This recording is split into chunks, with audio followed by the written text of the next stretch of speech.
हाँ। जी ये सही है। अब आज की बात है डेफर्ड रिलीफ।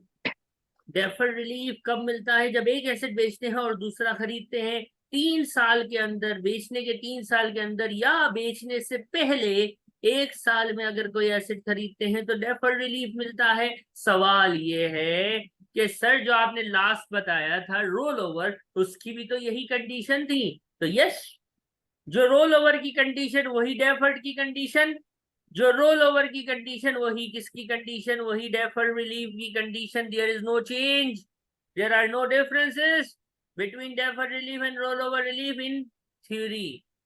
तो सर फर्क क्या है भाई? तो फर्क ये है कि देखो बेटा, रोल ओवर मिलता है जब एक एसेट बेचते हैं और दूसरा खरीदते हैं। रोल ओवर रिलीफ मिलता है जब एक एसेट बेचते हैं और दूसरा खरीदते हैं। लेकिन अगर जो दूसरा एसेट है, रिप्लेस्ड एसेट, जो रिप्लेस्ड एसेट है, अगर वो इन दो में से एक हो, दो में से एक क्या मतलब? वो दो बुलेट पॉइंट्स हैं। अगर जो दूसरा एसेट खरीदा है वो प्लांट एंड मशीनरी या लीज होल्ड है, तो रोल ओवर का नाम जो है वो डेफर्ड रिलीफ हो जाएगा। खलास, रोल ओवर का नाम डेफर्ड रिलीफ हो जाएगा अगर दूसरा वाला एसेट जो आप रिप्लेस्ड एसेट है वो या तो प्लांट एंड मशीनरी है या लीज होल्ड प्रॉपर्टी है। फ्री होल्ड प्रॉपर्टी होगा तो रोल ओवर ही रहेगा। लैंड एंड बिल्डिंग है तो रोल ओवर ही रहेगा। अगर replace asset plant and machinery या लीज होल्ड प्रॉपर्टी हो तो रोल ओवर का नाम डेफर्ड रिलीफ पड़ जाएगा। रोल ओवर हमेशा 100% होता था, तो डेफर्ड रिलीफ भी हमेशा 100% होता है। रोल ओवर रिलीफ 100% होता था सर, और दो बातों की वजह से रिड्यूस होता था। एक था फुल री इन्वेस्टमेंट और दूसरा था पार्शल। एक था पार्शल इन्वेस्टमेंट और दूसरा था प्राइवेट यूज। अगर कोई प्राइवेट यूज आ जाता था तो रोल ओवर क्या हो जाता था सर? रिड्यूस हो जाता था। तो जो वर्किंग रोल ओवर की कैलकुलेशन की है वही वर्किंग आपके होल्ड ओवर की कैलकुलेशन है। There is no change, there is no change in numerics. Calculation of relief में कोई फर्क नहीं है, कैलकुलेशन ऑफ रिलीफ में कोई फर्क नहीं है। रोल ओवर निकालना है कि होल्ड ओवर निकालना है, निकालना। कैलकुलेशन में कोई फर्क नहीं है। सर कब रोल ओवर होगा और कब होल्ड ओवर? तो बेटा अगर replace asset plant and machinery या लीज होल्ड आइटम है तो रोल ओवर की जगह आप नाम लिखेंगे hold over relief. Role over की जगह आप नाम लिखेंगे होल्ड ओवर रिलीफ या डेफर्ड रिलीफ, एक ही बात है। ठीक है, अब मैं इसको क्वेश्चन से कराऊंगा और जो डिफरेंस एक है वो इसकी बेस कॉस्ट के अंदर है, वो भी आपको मैं समझाऊंगा। सबसे पहले क्वेश्चन आपके सामने नजर आ रहा है, क्वेश्चन विजिबल है। लिली बाजी, लिली बाजी ने की कितना है? लिली बाजी ने एक फैक्ट्री बेची फ्री होल्ड की 94 में, खरीदी थी टैक्स ईयर से 21-22 में बेच दी 4,20,000 की। और इसके बाद जो रिप्लेस्ड एसेट है वो क्या है सर? वो है plant and machinery. I hi hi hi, plant and machinery है। तो भाई सर बात खत्म हो गई। रिप्लेस एसेट जब प्लांट एंड मशीनरी होगा तो रोल ओवर की जगह उसका नाम डेफर्ड रिलीफ होगा। आइए मैं सॉल्व कर रहा हूं, जरा ध्यान से देखिएगा। फैक्ट्री जून 21 में, यानी टैक्स ईयर 21-22 में बिकती है। डिस्पोजल प्रोसीड है आई गेस 4,20,000 का। कॉस्ट शरीफ है 2.5 लाख की। गेन बिफोर रिलीफ कितना आ गया? 170। जो रिप्लेस्ड एसेट है वो प्लांट एंड मशीनरी या लीज होल्ड हो तो हमारा रूल कहता है कि रोल ओवर का नाम बदल दो और उसका नाम रख दो डेफर्ड रिलीफ। क्या ये फुल री इन्वेस्टमेंट है? बिल्कुल सर, फुल री इन्वेस्टमेंट नजर आ रही है। राइट और रॉन्ग?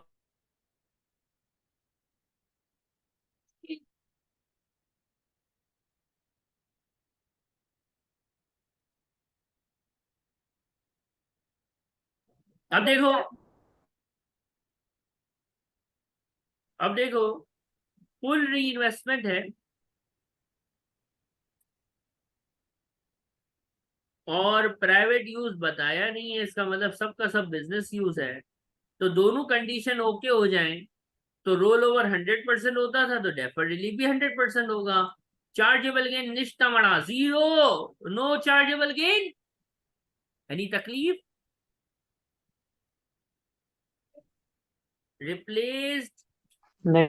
इन मशीन, क्या निकालूंगा इसकी में? अगर सर ये रोल ओवर होता तो आप पता है कैसे करते, कैसे करता? सर आप इसी कॉस्ट लेते, कितने का लिया है, 4.5 का, और आप इसमें रोल ओवर रिलीफ अगर होता तो आप इसको माइनस करते और एक अदद बेस कॉस्ट तशरीफ लाती।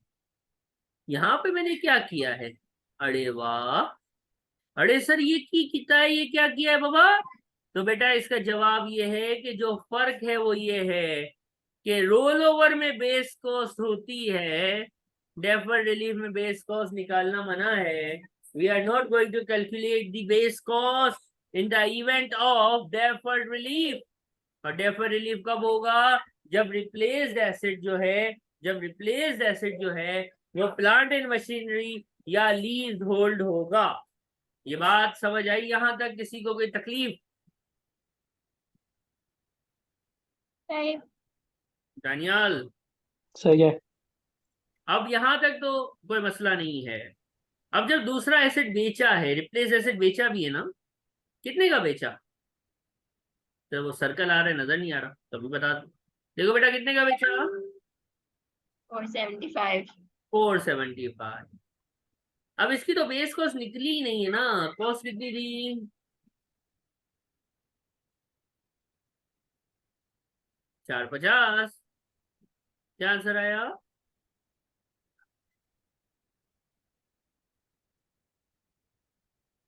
25,000। 25। अच्छा लग रहा है डेफर्ड रिलीफ आपको ना? अब पता है क्या होगा? जो डेफर्ड रिलीफ जी बिल्कुल। कोने में खड़ा हो जाता है, ये कोने में खड़ा हुआ है, बेस कॉस्ट नहीं निकाल रहे, कोने में खड़ा है। ये कोने में उस वक्त तक खड़ा रहता है जब तक तीन में से एक इवेंट ना आ जाए। है तीन में से एक इवेंट तो अभी खाली अभी के लिए समझो। डेफर्ड रिलीफ कोने में पड़ा रहता है जब तक रिप्लेस एसेट बिक ना जाए, और जैसे ही रिप्लेस एसेट बिकता है, डेफर्ड रिलीफ उसके चार्जेबल गेन की वर्किंग में ऐड हो जाता है। डेफर्ड रिलीफ उसके चार्जेबल गेन की वर्किंग में ऐड हो जाता है। सर कान इधर से पकड़ो उधर से पकड़ो, ये क्या मजाक लगा के रखा है? तो yes it is. Sir roll over cost में माइनस होता है, गेन को बढ़ा देता है। अगर ये रोल ओवर होता तब भी आंसर 195 ही आना था। डेफर रिलीफ है तो कॉस्ट में माइनस नहीं होगा, बेस कॉस्ट नहीं निकलेगी, लेकिन गेन में तो ऐड होगा, आंसर वही 195 आना है। तो यस इट इज। क्या करें, क्या करें भाई, ऐसा ही है। तो ये हो गया आपके पास defer relief. Defer relief base cost नहीं निकलवाता, कोने में पड़ा रहता है, कोने में पड़ा रहता है। कब तक पड़ा रहता है? नंबर 1, इसको मैं लिख रहा हूं यहां, हैंड आउट में सब लिखा हुआ है।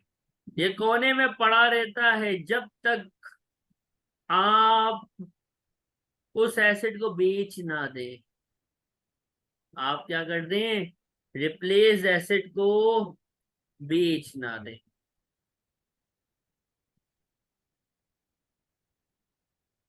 अगर रिप्लेस एसेट बेच देंगे तो ये कोने में से दुबक के आएगा और इसकी गेन में प्लस हो जाएगा, खलास। दूसरा, ये कोने में पड़ा रहता है, आप समझो आपने उस एसेट को बेचा ही नहीं, जो भी एसेट था आप उसको घर ले गए, आप रिप्लेस एसेट को घर ले गए, यानी रिप्लेस एसेट जो है उसमें नॉन ट्रेड यूज होना शुरू हो गया, नॉन ट्रेड पर्पस के लिए वो इस्तेमाल होना शुरू हो गया। तो रिप्लेस एसेट ऑल्दो बिका नहीं है, लेकिन वो नॉन ट्रेड पर्पस में इस्तेमाल होना शुरू हो गया है। तब भी डेफर्ड रिलीफ जो है वो चार्जेबल गेन बन जाएगा। डेफर्ड रिलीफ क्या बन जाएगा? Chargeable gain. गेन में ऐड होने का मतलब एक तरह से ये गेन बन गया है। तीसरी बात, अब जरा गौर से सुनना, गवर्नमेंट है ना, लालची है गवर्नमेंट। आपने रिप्लेस एसेट बेचा ही नहीं और उसमें आप बिजनेस यूज करते चले जा रहे हो।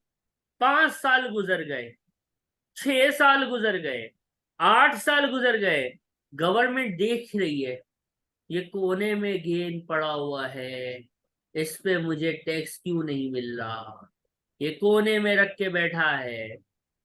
क्यों नहीं मिल रहा गवर्नमेंट को इस पे टैक्स? क्योंकि आप इस पे बिजनेस कर रहे हो, आप उस एसेट को बिजनेस में चला रहे हो और उस एसेट को बेच भी नहीं रहे।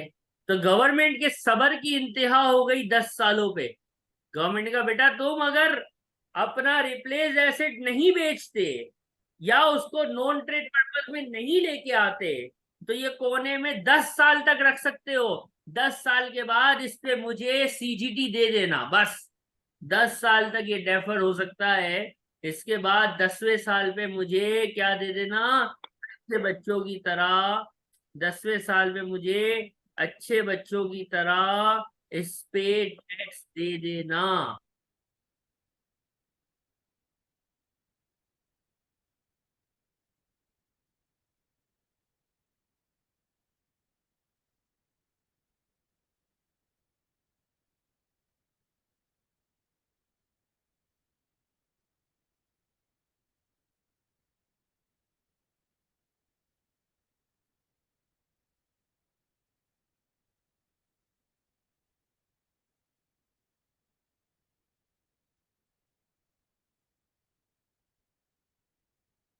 दानियाल, आपने सुनी बात मेरी पूरी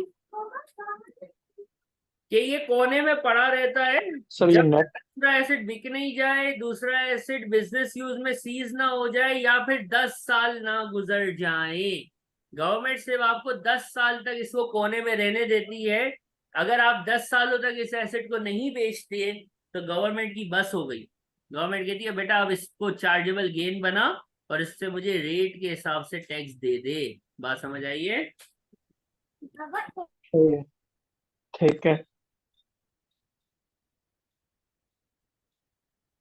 नेक्स्ट क्वेश्चन में शेयर करूंगा।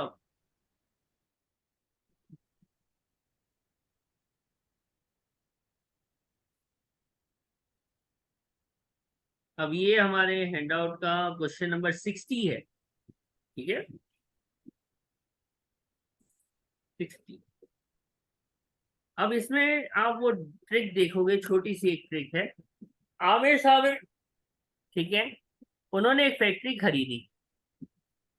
बड़ा ध्यान से समझना, ठीक है, इसमें गड़बड़ तबाही कर देगी। कैलकुलेट द चार्जेबल गेन, और आपको काम करना है पूरा। एक बार क्वेश्चन को पढ़ो, खुद से पढ़ो।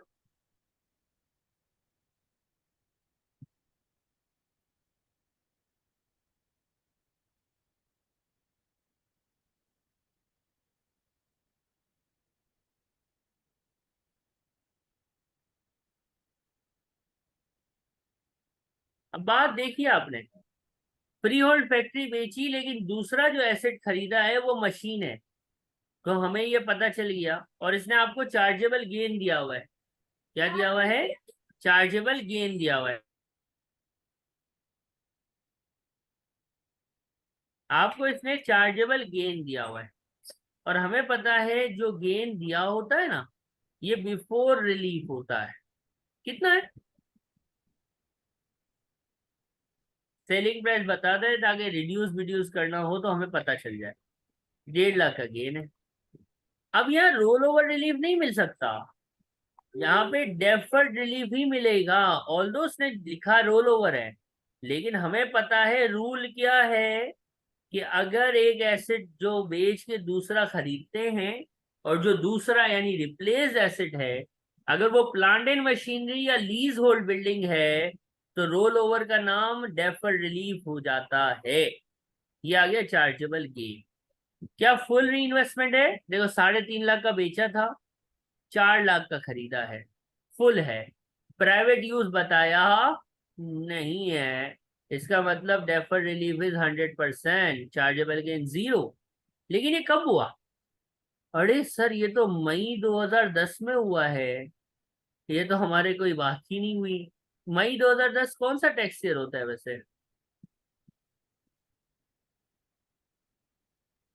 मई 2010 कौन सा टैक्स ईयर होता है? अब तो 10/11। 10/11। ये मैंने 10/11 के लिए सॉल्व किया है, और मुझे ये पता है कि पेपर में या तो 22-23 का काम कर रहा हूँ। कभी कभार वो 21-22 लिख देता है, तो जो लिखता है हम वैसा करते हैं। बात समझना। अब क्या हुआ, मेरी बात गौर से समझना। ये बेचा, मुझे पता है रिप्लेस्ड में प्लांट एंड मशीनरी खरीदा, उसकी कॉस्ट है 4 लाख। और कोने में खड़ा हो जाएगा कौन? ये कोने में कौन खड़ा है? ये डेफर्ड रिलीफ कोना पकड़ के खड़ा हो गया, चुप गया कोने में, खत्म। अब क्या हुआ? रिप्लेस्ड प्लांट एंड मशीनरी हमने बेच दी मार्च 2024 में। मेरे दोस्तों, मार्च 2024 कौन सा टैक्स ईयर होता है?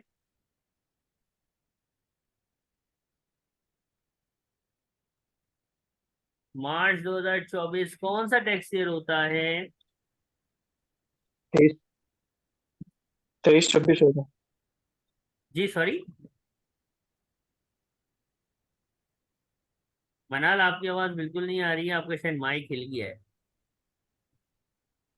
नहीं 23-24 होगा। 23-24 होगा, ठीक है। कितने का बेचा है? 5 लाख का। कॉस्ट कितनी थी? 4 लाख।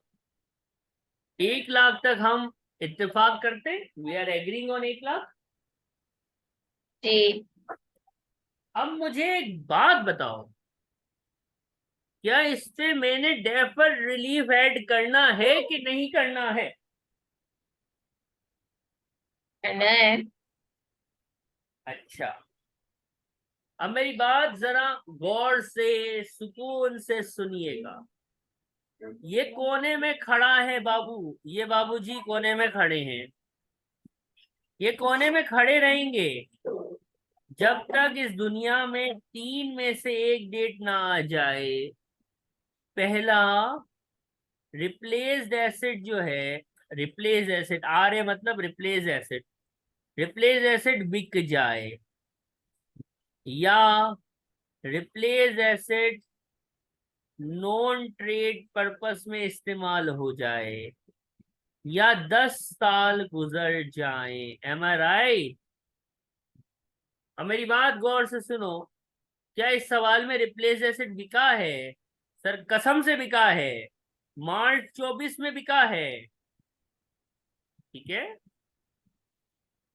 मार्च 24 में बिका है, ऐसा कुछ नहीं है, नॉन ट्रेड वाला कुछ नहीं है। और 10 साल कब होते हैं? इधर देखो, इधर देखो। सर ये अराइज हुआ था, ये अराइज हुआ था कब? 10-11 में। 10/11 में ये तशरीफ लाया था। डेफर्ड रिलीफ आया था 10/11 में। तो 10 साल कब हो जाएंगे? 10/11 में आया था ना, तो भाई 10 साल कब हो जाएंगे? कौन से टैक्स ईयर में 10 साल हो जाएंगे? कौन से टैक्स ईयर में?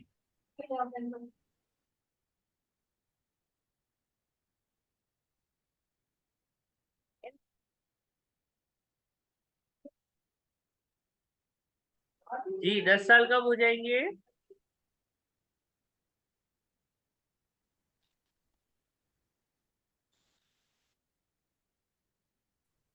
इसके 10 साल कब हो रहे हैं, देखो जरा। 21 में।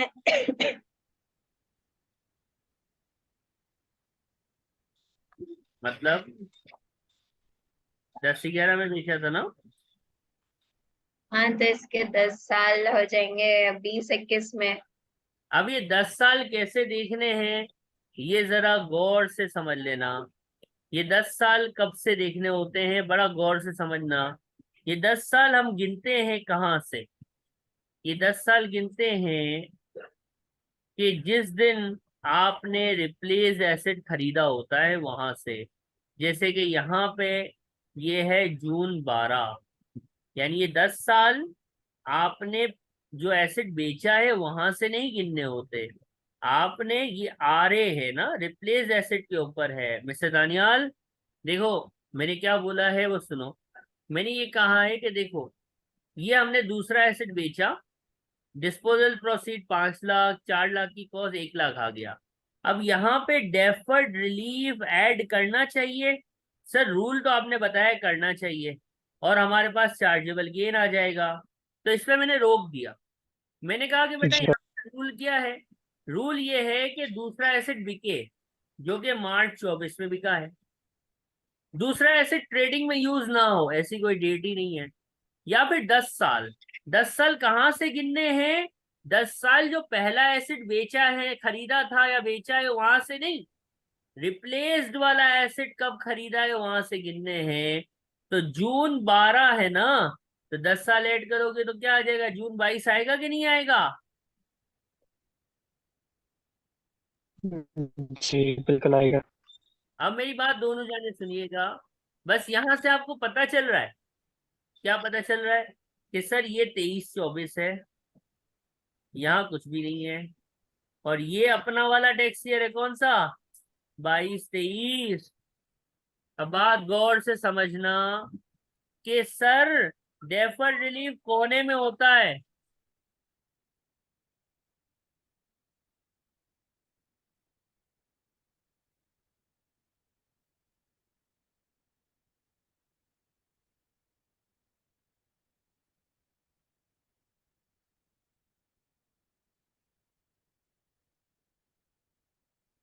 अब देखो, ये तीन में से कोई सा भी इवेंट जो दुनिया में पहले आएगा पहले आएगा, उस पे डेफर्ड रिलीफ ने कोना छोड़ के कोने को छोड़ देना है, और उसने चार्जेबल गेन बन जाना है।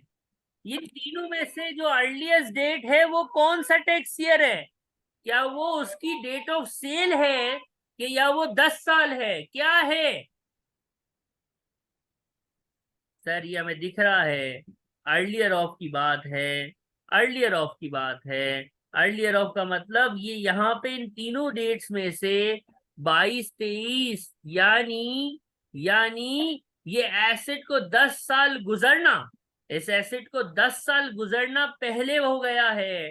तो भाई बात सुनो, ये जो 22-23 है ना, जो हमारा टैक्स ईयर 22-23 है ना, उसमें चार्जेबल गेन यानी डेफर्ड रिलीफ जो है वो 22-23 में ही टैक्स्ड हो गया होगा।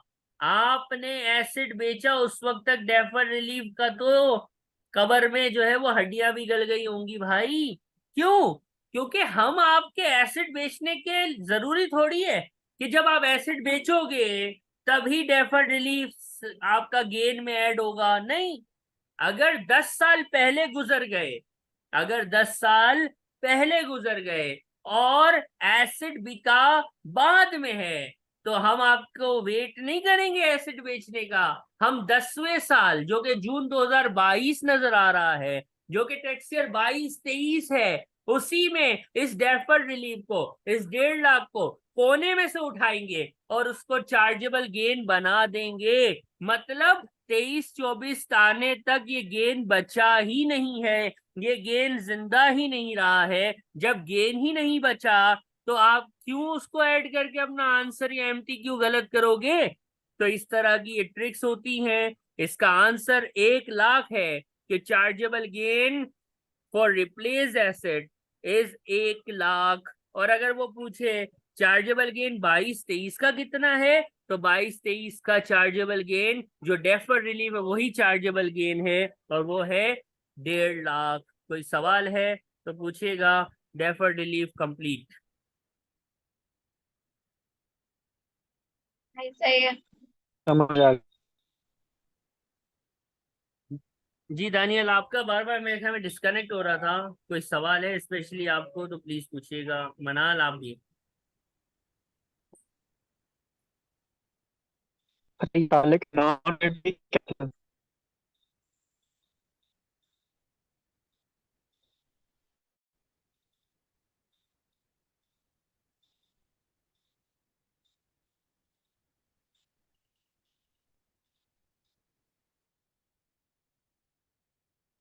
जी आपकी आवाज बिल्कुल नहीं आई, बिल्कुल समझ नहीं आई, क्या कहा, दोबारा कहिए।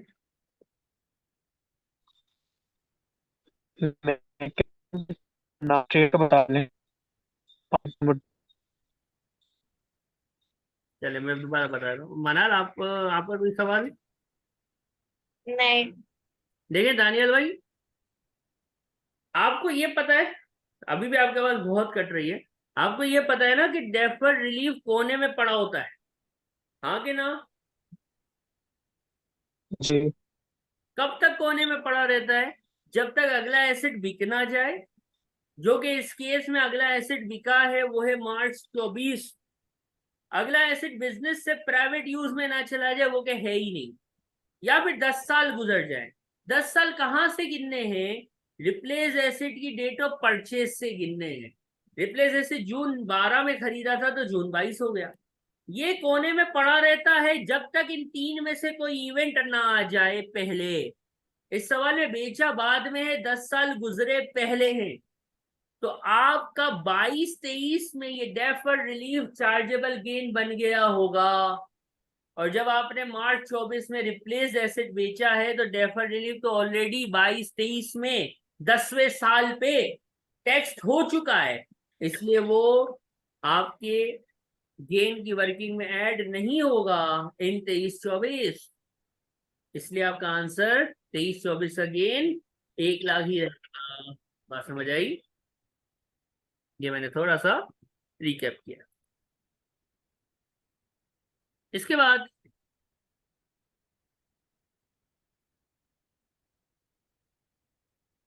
आगे बढ़ेंगे।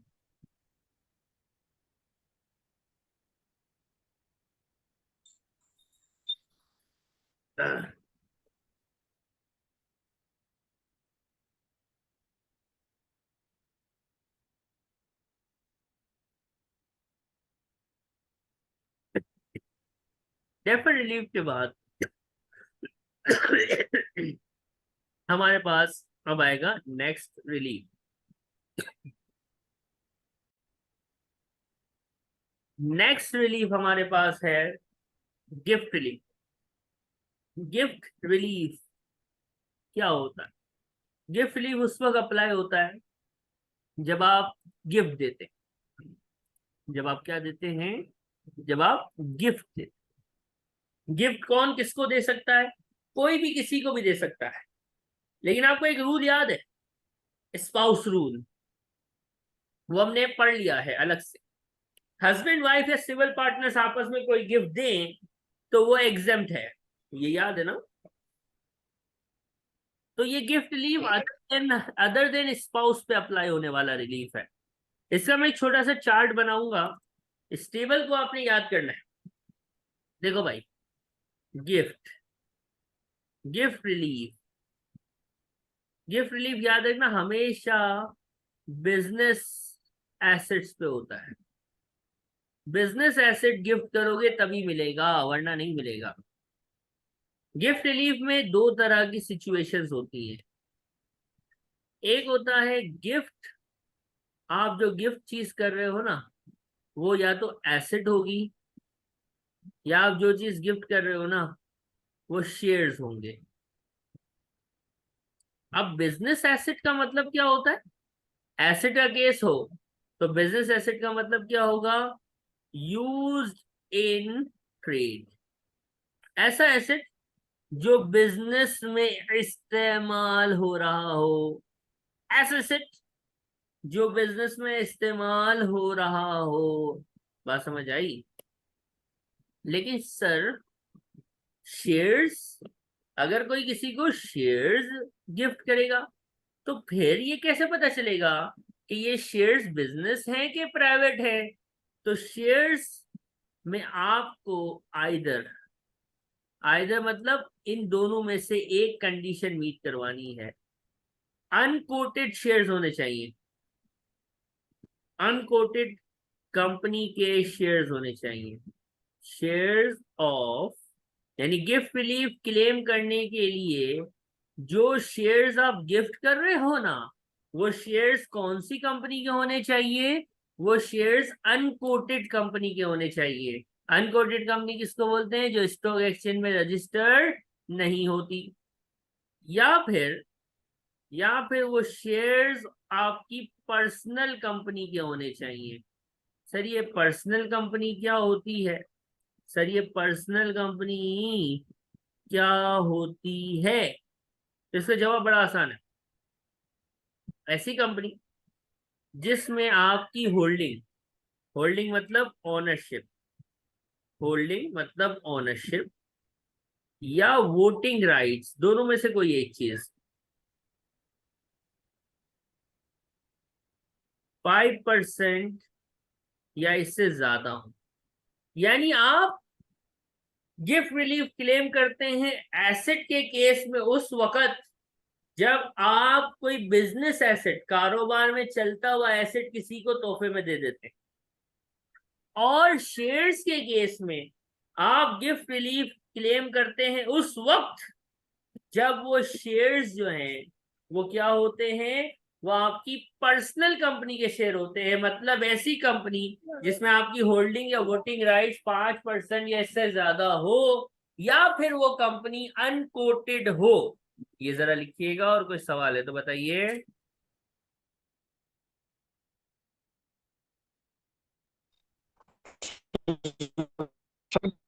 प्राइवेट हो सकती है।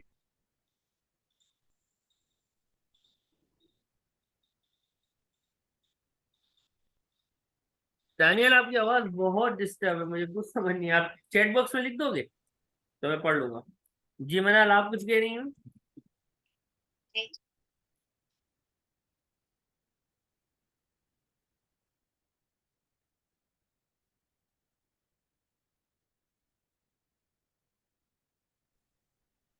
जी दानियल, आप चैट बॉक्स में लिख दें, मैं देख रहा हूँ।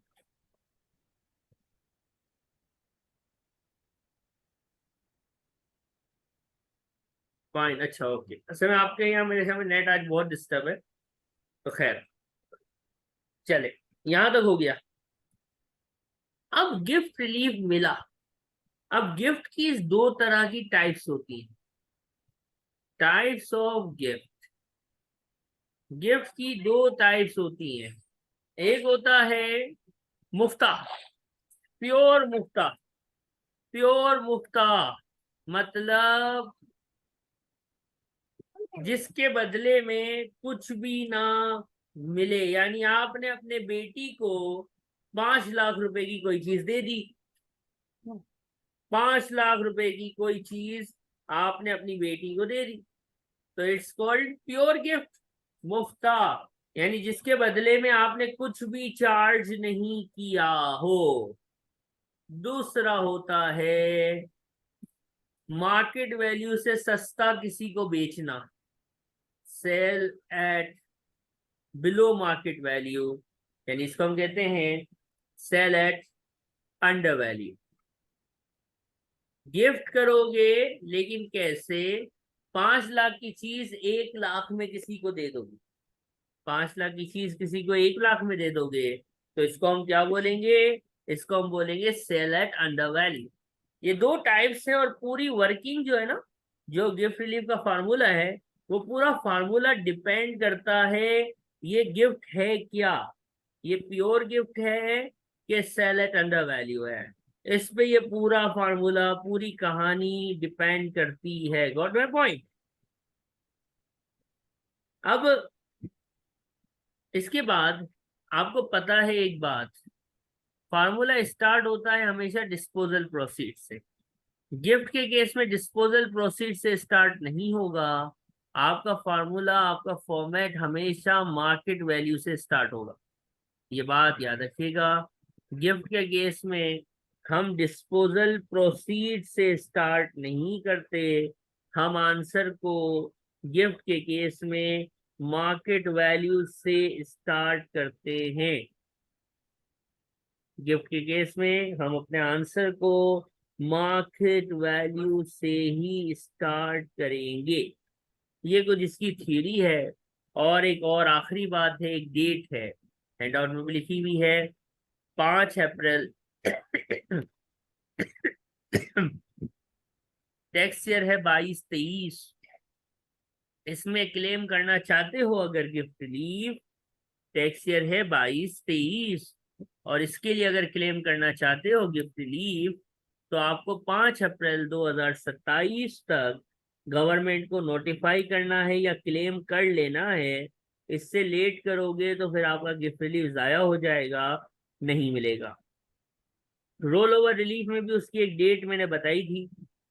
डेफर्ड की डेट इसलिए नहीं बताई क्योंकि डेफर्ड की date same like roll over ही है। गिफ्ट रिलीफ की डेट मैंने अभी आपको लिख के दे दी है। यहाँ तक कोई सवाल है तो बताइएगा, अब हम इसके न्यूमेरिक्स करेंगे और गिफ्ट रिलीफ को इंशाल्लाह खत्म कर देंगे। ठीक है,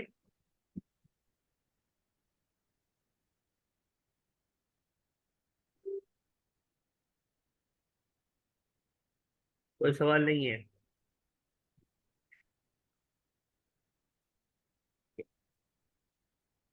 अब हम देख लेते हैं। क्वेश्चन का नाम है एडविक, हैंडआउट का क्वेश्चन ये है, क्वेश्चन नंबर 62। इसमें आपने गिफ्ट रिलीफ की पूरी वर्किंग तकरीबन सीखनी है, ठीक है, और जो रह जाएगी वो क्वेश्चन 63 में हो जाएगी, और ये रिलीफ शेयर्स के लिए एसेट्स के लिए खत्म हो जाएगी। देखो,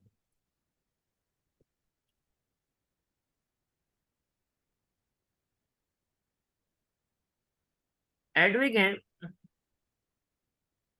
इन्होंने क्या किया, इन्होंने बिजनेस एसेट, खुद बता रहे बिजनेस है, बिजनेस है तो हम अभी ढूंढेंगे नहीं कि बिजनेस नहीं है। ओटी को ने ओटी को गेव कर दिया, ओटी को तोहफे में, गेव का मतलब होता है गिफ्ट, हमें पता है टैक्स।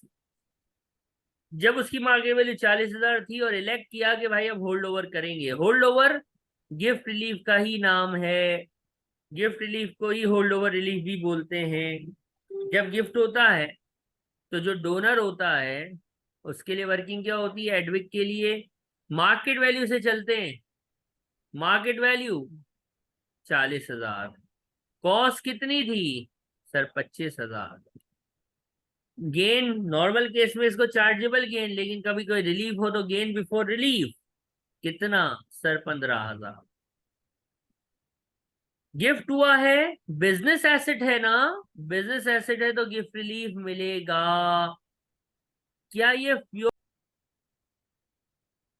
क्योंकि प्योर मुफ्ता है। अब देखो बात सुनो समझो, क्या ये प्योर मुफ्ता है? जी हाँ सर, ओटी ने कुछ भी अपने अब्बा को पे नहीं किया, या जिससे भी मिला है उसको कुछ भी नहीं दिया, प्योर गिफ्ट है सर, ये प्योर गिफ्ट है। तो जब भी याद रखना ये प्योर गिफ्ट होगा ना, तो हमारे पास गिफ्ट रिलीफ, जिसको होल्ड ओवर रिलीफ भी बोलते हैं, वो 100% हो जाएगा। Gift relief is going to be 100%, gift relief is going to be 100%, मतलब जितना गेन उतना ही, जितना गेन उतना ही रिलीफ मिलेगा। बात समझ आई? तो हमारे पास चार्जेबल गेन इज 0। अब जो इसको मिला है ना, ओटी, डोनी है ये, डोनी मतलब जिसको मिला है, जिसको मिलता है हमेशा उसके लिए बेस कॉस्ट निकलती है।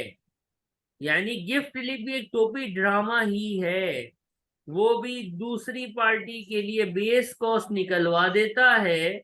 और रोल ओवर में हमने पढ़ लिया था कि जब बेस कॉस्ट आ गई तो वो ही यूज होगी आगे। यानी जब ओटी चाचा इस एसेट को बेचेंगे, तो instead of the actual cost, OT uncle is going to deduct the base cost जब भी वो सीजीटी निकालेगा।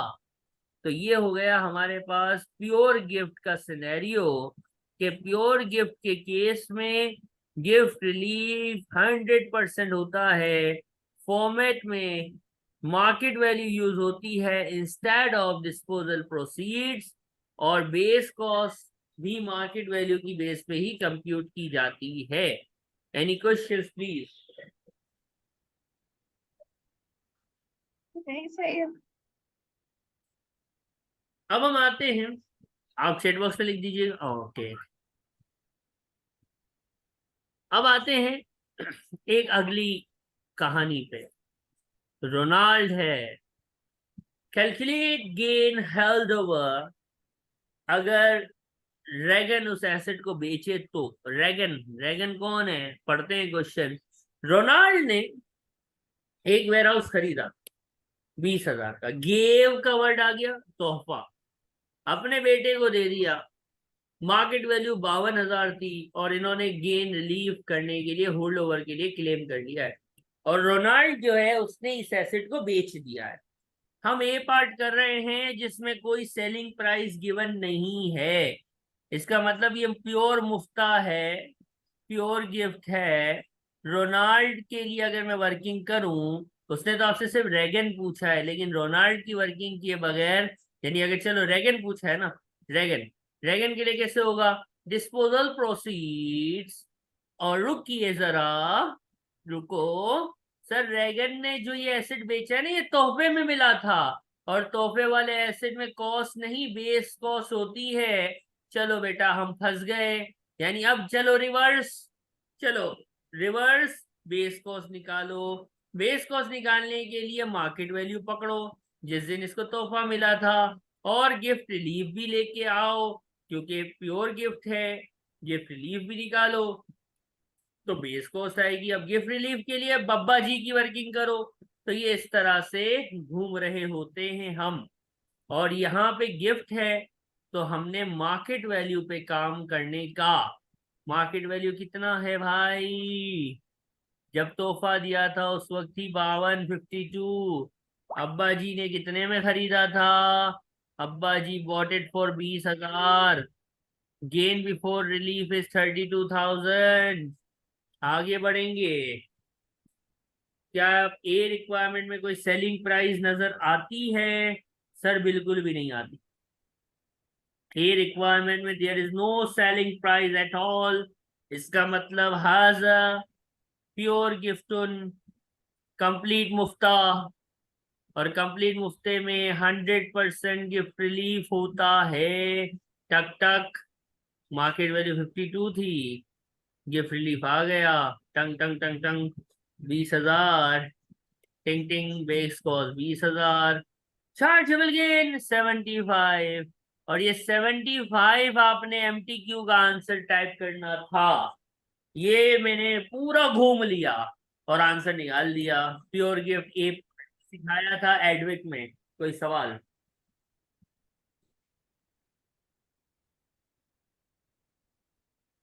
Any questions please?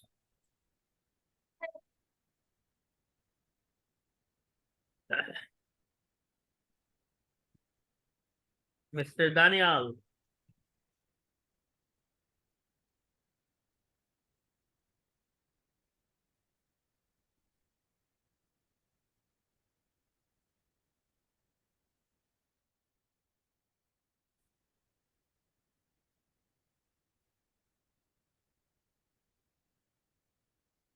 दोनों को कुछ नहीं पूछना है इसमें?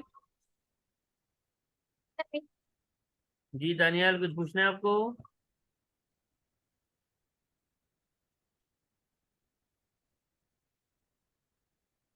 चल, अब ए पार्ट तो सेम लाइक एडविक था। अब है इसका बी पार्ट, थोड़ा खतरनाक है, ध्यान से समझना। मैं B1 कर रहा हूं, ठीक है? B1, B1 में क्या सेटिंग है? B1 में बेटे ने, कयामत करीब है भाई, बेटे से बाप पैसे चार्ज कर रहा है। तो बताओ बताओ बताओ, मार्केट वैल्यू है कसम से 52 गिवन है, और सेलिंग प्राइस जो है वो है 28,000। अरे बेटे से ये पैसे चार्ज करेगा, मार्केट वैल्यू से कम है सेलिंग प्राइस, तो ये भी तो गिफ्ट है ना, हैज अ गिफ्ट जिसका नाम क्या था, sale at under value. Business asset है तो गिफ्ट रिलीफ यहाँ पे भी मिलेगा। अब मैं जो चेंजेस करूंगा ना वो ब्लू कलर से करूंगा, जरा ध्यान से देखना। सबसे पहले तो गिफ्ट रिलीफ की वैल्यू बदल जाएगी। जब गिफ्ट रिलीफ की वैल्यू बदल जाएगी तो बेस कॉस्ट बदल जाएगी, बेस कॉस्ट बदल जाएगी तो फाइनल आंसर बदल जाएगा। मेरे अजीज हम वतनों, ये जरा बात ध्यान से सुनना। जब ये सेल एट अंडर वैल्यू होता है ना, जब क्या होगा, ये सेल एट अंडर वैल्यू होगा ना, तो पता है क्या करूंगा, मैं जिस तरह से बता रहा हूं उस तरह से ही करना है। आपने करना ये है कि ये जो है ना, आपको एक फार्मूला दूंगा मैं, सेल एट अंडर वैल्यू के केस में चार्जेबल गेन निकालने का एक फार्मूला बताऊंगा। है सर ये क्या? हाँ बेटा, जो बता रहा हूँ वही बताऊंगा, जो कह रहा हूँ वही सही कह रहा हूँ। चार्जेबल गेन निकालने का फार्मूला बताऊंगा। कैसे? आप देखना, बड़ा आसान होगा। बेटे ने कितने पैसे दिए, सेलिंग प्राइस क्या है, डिस्पोजल प्रोसीड क्या है, और अब्बा की एक्चुअल कॉस्ट क्या है। ये फार्मूला है चार्जेबल गेन निकालने का। मतलब सर, सेलिंग प्राइस पकड़ो बेटे की, B1 में 28,000, अब्बा ने रियल में सच्ची मुच्ची में कितने का खरीदा था सर, 20,000 का। सर ये तो 8,000 आया।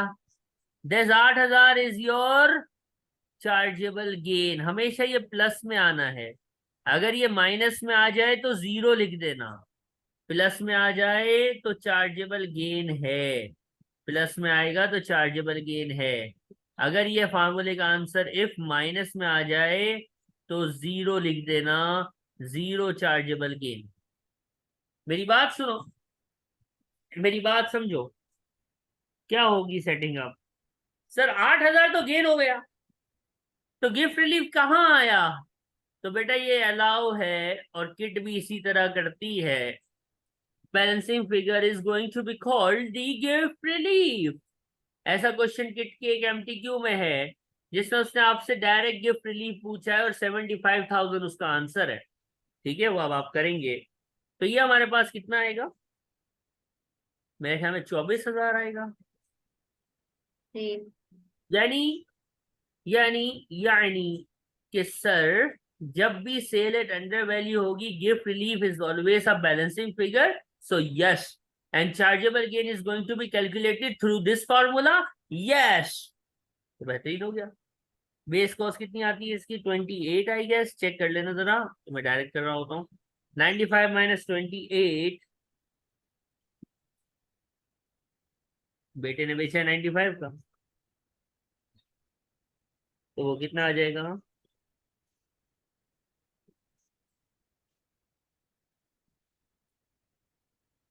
कुछ भी आ जाएगा। ठीक है, रिक्वायरमेंट B1 कंप्लीट हो गई। इसमें कोई सवाल है तो बताइएगा। B1, दानियाल, मनाल, ठीक, सही है। मिस्टर मिस्टर खान,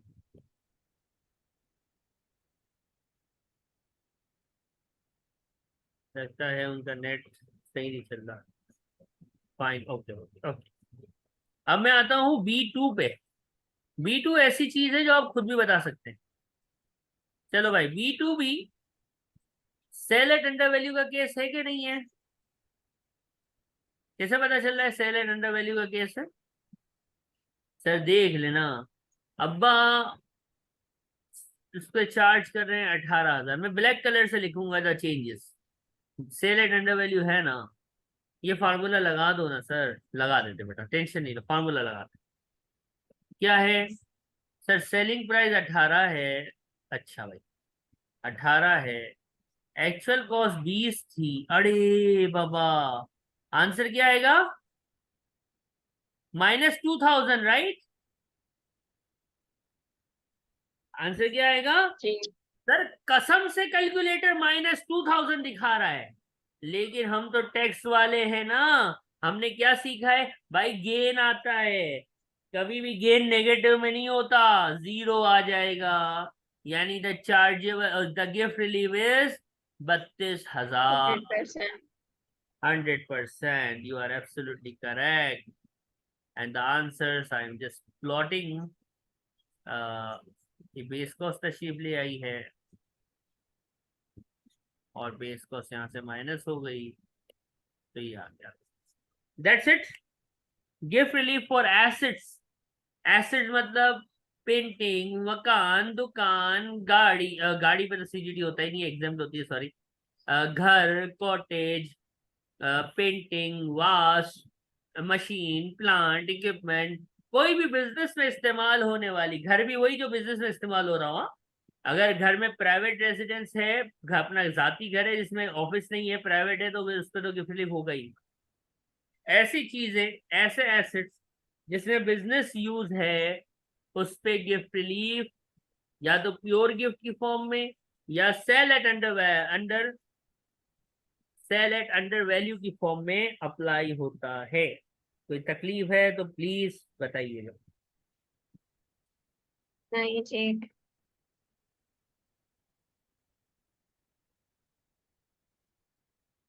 अब मैं एक क्वेश्चन शेयर करूंगा जिसमें जो बातें मैं बोल रहा हूँ बार बार बार बार बार बार बार बार, वो बात कंफर्म हो जाएगी। क्वेश्चन 63 मैंने स्किप किया, 63 आपका असाइनमेंट है। 62 के बाद डायरेक्ट 64 पे आए हैं। 63 में यही जिस तरह से अभी मैंने क्वेश्चन करवाया है, ये रोनाल्ड वाला सिमिलर है, वो आपने खुद करना है, ठीक है। 64, दिव्याना, पूछा गया है सितंबर में जो गेन अराइज हो रहा है वो बताओ। मैंने कहा है सीजीटी में रिक्वायरमेंट ध्यान से पढ़ना, वरना सही करते हुए भी आंसर नहीं कर पाओगे। सितंबर में जो गेन हुआ है हेल्ड ओवर और चार्जेबल गेन वो बताओ। फ्री होल्ड बिल्डिंग थी, 160 की खरीदी थी। हाय हाय, व्हाट इज दिस। 60% बिजनेस है। गेव टू बेटा जब मार्केट वैल्यू थी 2.5 लाख। मार्केट वैल्यू, ये कौन है, दिव्याना, माँ है ये, माँ। माँ ने 2.5 लाख पाउंड की चीज अपने बेटे को दे दी, 160 की कॉस्ट थी। गेन नॉर्मल सिनेरियो में इसको बोलते हैं, लेकिन यहाँ पे गिफ्ट रिलीफ है। क्या अम्मा जी ने कुछ चार्ज किया बेटे से? क्या अम्मा ने बेटे से कुछ लिया? ये मुफ्ता है। सर हाजा प्योर गिफ्टुन, लेकिन मसला है सर प्योर गिफ्ट में 100% होता है, लेकिन आप शुरू से चिल्ला रहे हो रोल ओवर हो, डेफर्ड हो या गिफ्ट रिलीव हो, सिर्फ business business business business business business asset पे होता है। तो यहाँ तो बिजनेस एसेट सिर्फ 60% है, यानी बिजनेस यूज इज ओनली 60%। तो सर हम क्या करें? तो मैं कहता हूँ बेटा इसमें अपना दिमाग चला लो, ये बिजनेस पे होता है ना, रूल ये बिजनेस पे होता है, तो जितना बिजनेस पोर्शन है ना उतना ही गिफ्ट रिलीफ मिलेगा। Private portion will going to be private portion is going to be known as chargeable gain. बात समझ आई? मुश्किल तो नहीं। और क्या है Ben Ten, Ben Ten, ten ten ten. Ben Ten का क्या सीन होगा? बेंटेन का सीन होगा कि बेंटेन को ये मिला है, तो वो पहली फुर्सत में इसकी मार्केट वैल्यू निकालेगा। टन टन टन, बेंटेन ने मार्केट वैल्यू निकाली, tick tick tick tick, finish. Base cost is something something. Calculator आपके पास है, टक टक टक, फिनिश। कोई तकलीफ? एसिड्स का गिफ्ट रिलीफ खलास। रोल ओवर पढ़ लिया, डेफर्ड रिलीफ पढ़ लिया, एसिड्स का गिफ्ट रिलीफ पढ़ लिया।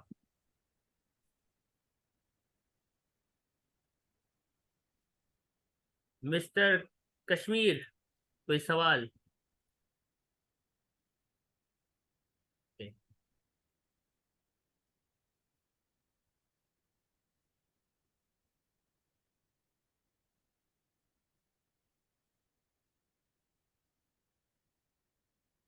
अब देखो, अब बताते हैं आपको गिफ्ट रिलीफ शेयर्स के लिए।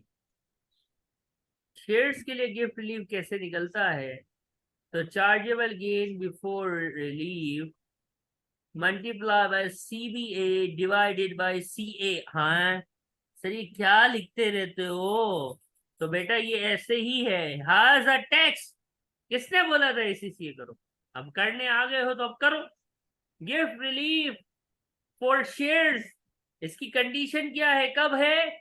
जब या तो अनकोटेड हो, आइदर लिखा था ना, या तो अनकोटेड हो या पर्सनल कंपनी के शेयर हो, तभी मिलेगा, वरना नहीं मिलेगा। अगर कोटेड कंपनी है और आपकी शेयर होल्डिंग सिर्फ 1%, 1% है, तो गिफ्ट रिलीफ नहीं मिलेगा। अनकोटेड है, भले 1% आपकी होल्डिंग है, अनकोटेड है ना, एक कंडीशन मीट हो गई, गिफ्ट रिलीफ मिलेगा।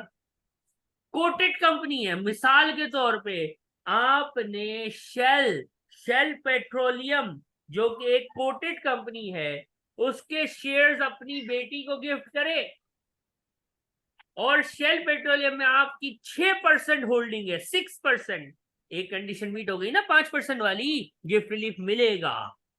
या तो अनकोटेड हो या 5% कम से कम होल्डिंग हो, तो गिफ्ट रिलीफ आवेगा, आएगा, लगेगा। CBA का फुल फॉर्म, CA का फुल फॉर्म क्या है? CBA का फुल फॉर्म है चार्जेबल बिजनेस एसेट।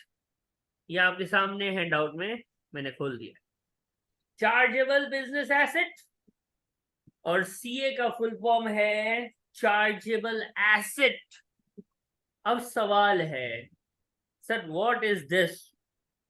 तो मैं कहूंगा दिस इज दैट। नहीं नहीं सर, क्लियर। CA क्या होता है, चार्जेबल एसेट क्या होते हैं? तो इसके लिए मैं आपको ले जाऊंगा एक दूर कहीं हैंडआउट के तीसरे पेज पे, ये आ गया।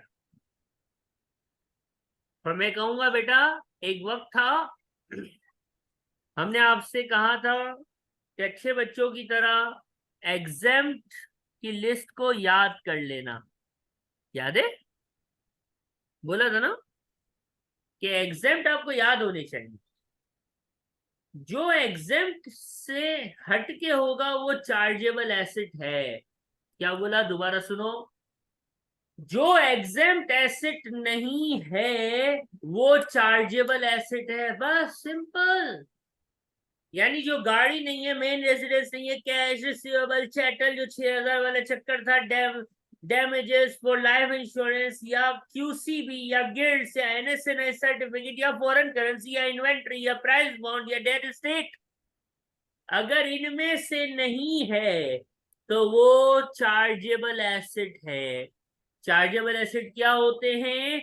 जो एग्जेम्प्ट नहीं होते। चार्जेबल एग्जेम्प्ट एसेट क्या होते हैं? जो एग्जेम्प्ट नहीं होते। बात समझ आई?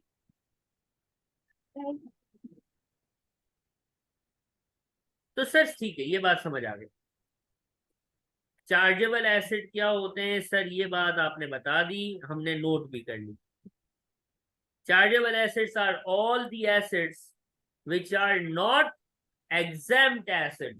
जो एग्जेम्प्ट नहीं है वो चार्जेबल एसेट है। तो सर ये CBA क्या है बड़ी, व्हाट इज दिस CBA? जो चार्जेबल एसेट बिजनेस एक्टिविटी में इस्तेमाल हो रहा है वो CBA है। दोबारा, CBA का फुल फॉर्म है चार्जेबल बिजनेस एसेट।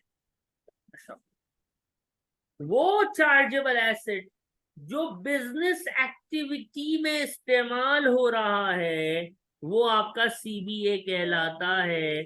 उस एसेट को, उस चार्जेबल एसेट को हम चार्जेबल बिजनेस एसेट बोलते हैं, जिसको आप ट्रेड में, कारोबार में इस्तेमाल करते हैं। दोबारा पूरी बात सुन लो और याद कर लो।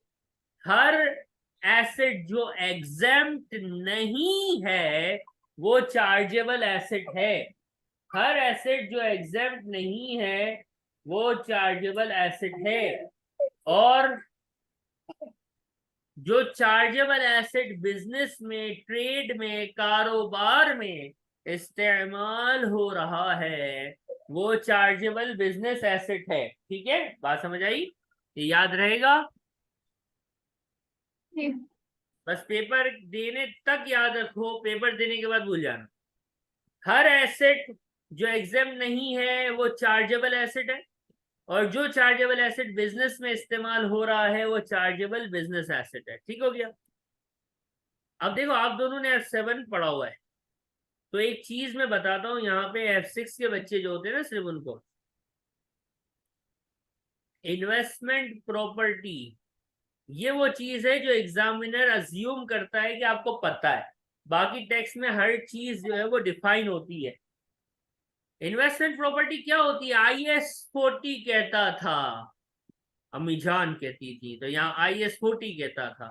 क्या कहता था IS40 कहता था कि बेटा वो एसेट, वो प्रॉपर्टी जो कैपिटल एप्रिसिएशन के लिए हो, वो प्रॉपर्टी जो आप बंद करके रख देते हो ताकि पैसा बढ़ेगा तो मैं बेचूंगा, जिसमें ट्रेडिंग एक्टिविटी नहीं होती, उसको इन्वेस्टमेंट प्रॉपर्टी कहते हैं। और इन्वेस्टमेंट प्रॉपर्टी कभी भी चार्जेबल बिजनेस एसेट नहीं हो सकती। ये चार्जेबल एसेट जरूर है कि ये एग्जेम्प्ट नहीं है, लेकिन ये चार्जेबल बिजनेस एसेट नहीं हो सकती, क्योंकि इन्वेस्टमेंट प्रॉपर्टी वो प्रॉपर्टी है जहां पे आप ट्रेड नहीं करते, एज अकॉर्डेंस विद IS40।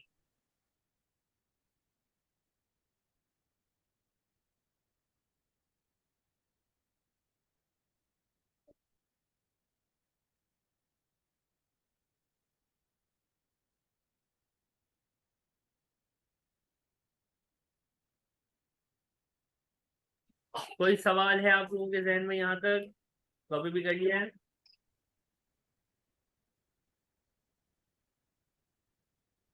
ये बना लो। ऐसे अब इसके कुछ क्वेश्चंस हैं।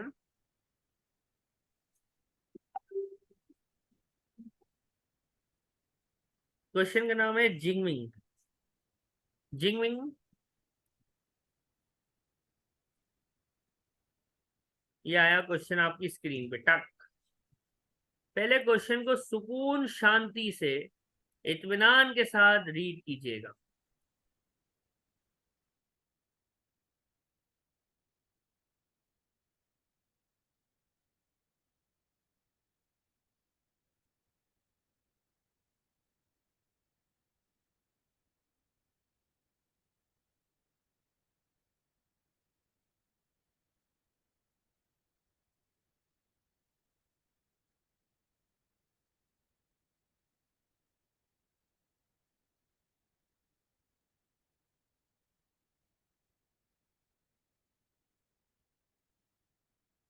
क्वेश्चन आपने रीड फरमाया, chargeable gain 22-23 for June young, पता नहीं क्या नाम है, जिनमिन के लिए चार्जेबल गेन, और जुन युन के लिए आपने बेस कॉस्ट निकालनी है। चाइना भी आजकल यूके में पड़ता है, पता है? चाइना इज इन यूके, नाम ऐसे। अब देखो, एक अब्बा थे जिनका नाम है जिनमिन।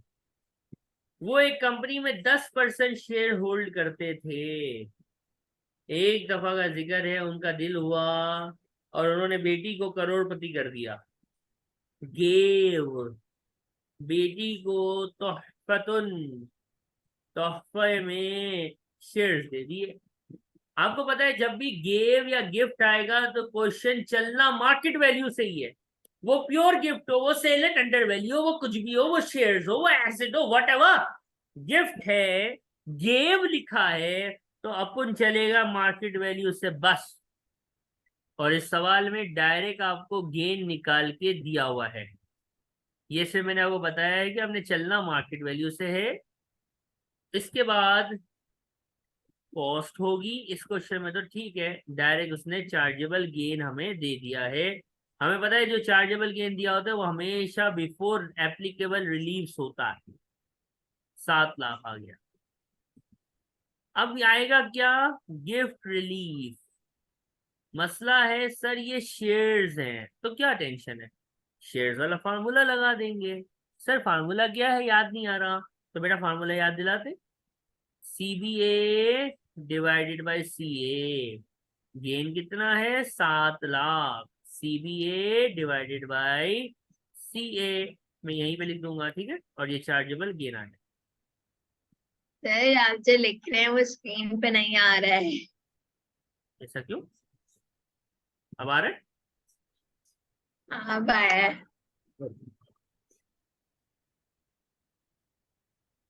कभी कभी वो हैंग हो जाता है। आ गया, अब श्योर है? जी जहां तक मैंने बात की कोई तकलीफ है? दोनों जाने देखिए, जो स्क्रीन फ्रीज हो गई थी।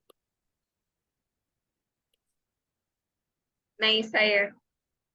अब मेरी बात गौर से सुनना, जिस तरह मैं कर रहा हूं इस तरह करना। सबसे पहले CA को ढूंढने का, किसको ढूंढने का बेटा, CA। ब्लू कलर से मैं हाईलाइट करूंगा CA को। CA कौन होता है बताओ ना, मैंने क्या बोला था, मेरे अल्फाज दोहराओ जरा। सर हर वो एसिड जो एग्जेम्प्ट नहीं होता वो CA होता है। हर वो एसिड जो एग्जेम्प्ट नहीं होता वो CA होता है। तो एग्जेम्प्ट किधर है? सर गाड़ी एग्जेम्प्ट होती है, कैश एग्जेम्प्ट होता है, रिसीवेबल एग्जेम्प्ट होता है, इन्वेंट्री एग्जेम्प्ट होती है। सर हम कैसे मान लें? तो बेटा अभी जो हैंडआउट में एक अदर पेज दिखाया था ना, उसमें ये चारों के नाम मौजूद हैं। दोबारा पढ़ना चाहते हैं आप तो रुकिएगा, रुको जरा, एक सेकेंड। ये आ जाओ, टक टक टक टक टक, ये आ जाते हैं हम पेज नंबर हैंडआउट के 3 पे। टक, अरे सर गाड़ी एग्जेम्प्ट है, हाँ है। इन्वेंट्री, रिसीवेबल, कैश, अरे QCB, ISA, हाँ सर सही कहा आपने तो, थैंक यू फॉर दैट, कि मैंने सही किया। जो एग्जेम्प्ट उनको कटा दिया, उनको भगा दिया मैंने। जो बच गए, जो एग्जाम में कट गए उनको भगा दिया। जो बचे हैं वो ये दो प्यारे बच्चे हैं। उन दो प्यारे बच्चों का हमने मारा टोटल, ये आया 6,10,000। इसको हमने बोला आप लोग हैं CA, आप लोग चार्जेबल एसेट्स हैं। उन्होंने बोला ओके, आज पता चला कि हम लोग चार्जेबल एसेट हैं। अच्छा अच्छा। अब इन दोनों में से हमने पूछना है, दोनों के पास जाएंगे और ग्रीन कलर से हम पूछेंगे, land and building. Land and building में तो कारोबार होता है, ये तो CBA है। इन्वेस्टमेंट, अल्लाह के बंदो, मेरे प्यारे पाकिस्तानियों, एशिया पैसिफिक में रहने वालों, ये बताओ इन्वेस्टमेंट क्या कोई ट्रेडिंग में यूज हो रही होती है? कारोबार है ये कि शेयर्स रख दिए? जो शेयर्स इन्वेस्टमेंट की नीयत से लिए हो, क्या वो कभी बिजनेस एसेट हो सकता है? हाँ कि ना? जी मनाल, दानियाल, मनाल आपकी आवाज नहीं आ रही है। नहीं नहीं हो सकता। तो इस केस में CBA जो है वो सिर्फ 5,50,000 है। कैसे किया मैंने? पहले मैंने एग्जाम को बाहर निकाल दिया, जो बच गया उसका टोटल मैंने CA में लिख दिया। फिर वो जो दो CA थे ना, एक 5,50 और एक 60, उनको देख लिया, उनका नाम पढ़ लिया, मुझे पता चल गया मेरे पास गिफ्ट रिलीफ आ चुका। कितना आया, तो निकालते हैं। 631 148 आना चाहिए। तो सर हमारे पास चार्जेबल गेन हुआ 68,852। और जो बेटी है, क्या नाम है उसका, जुनयुन, जुनयुंग। जुनयुंग के लिए base cost, market value, DV है 9.5 लाख की, और gift relief 631,148, base cost is here. That's it. Sir इतना ही है? जी हाँ इतना ही है। कोई सवाल, कोई तकलीफ, कोई प्रॉब्लम?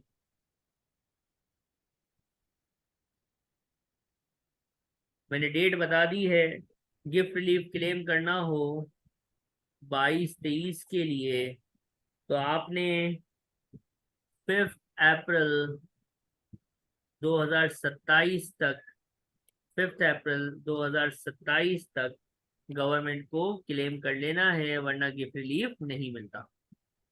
That's it. हमारे पास गिफ्ट रिलीफ भी खत्म हो गया है, गिफ्ट रिलीफ भी कंप्लीट हो गया है। गिफ्ट रिलीफ के साथ हमारे रोल ओवर, डेफर्ड और गिफ्ट, टोटल 3 रिलीफ जो है वो अब हमारे पूरे हो गए। कोई सवाल, कोई तकलीफ? नहीं।